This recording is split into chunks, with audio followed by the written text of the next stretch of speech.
সকলের যত্ন করার সাথে সাথে নিজেরও কিন্তু যত্ন করতে হয়। তুমি যদি নিজের যত্ন করতে না শেখো, একটা সময় পর দেখা যাবে যাদের তুমি যত্ন করছো, তুমি যখন অসুস্থ হয়ে পড়বে তখন কিন্তু তারা তোমার যত্ন করবে না।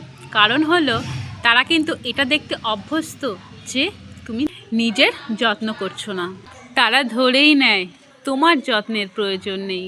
যখন তুমি অসুস্থ হয়ে পড়ো তখন তুমি তাদেরকে দোষ দিচ্ছ যে তারা তোমার যত্ন করছে না।